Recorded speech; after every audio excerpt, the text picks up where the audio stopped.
Let's summarize this to show you how the buyers still pay for the buyer's agent commission even when it is included in the price.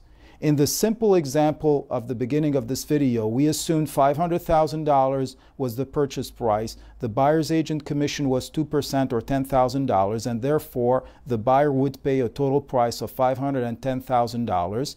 The seller on their end would pay separately their agent. They will receive $500,000 from the buyer and turn around and pay $15,000 to their listing agent. Therefore, they would be netting $485,000.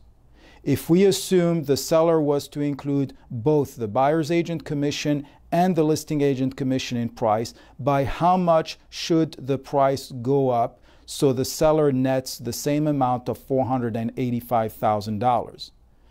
As it turns out, after doing the calculations, the new purchase price has to be $510,000 and $526. If you deduct 2% from this amount, which is $10,210, and another 3% for the listing agent's commission of 3%, which is $15,316, then the net price is $485,000. So let me ask you a question. When the buyer paid separately, the buyer paid a total of $510,000. When the commission for the buyer's agent is included in the price, the buyer is expected to pay $510,000 and $526. Don't you think the buyer is still paying for the commission since the price has to go up to compensate the seller for the additional commission? I hope you understand now that as a rational seller, you should always think in terms of net. The price the buyer pays has to cover both commissions and still net what is acceptable to you.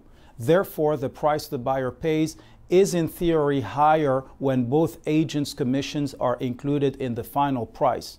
If the buyers had to pay their buyer's agent's commissions on top of the price, then the buyers would pay less for your property. Don't let another agent fool you into believing that sellers pay for all commissions. What are the practical implications of this? Well, for starter, once you split the commission into the seller's side or the listing side and the buyer's side, you can negotiate your listing agent's commission separately from what you should allocate for the buyer's agent side. I will discuss some negotiation guidelines for these two commissions in separate videos.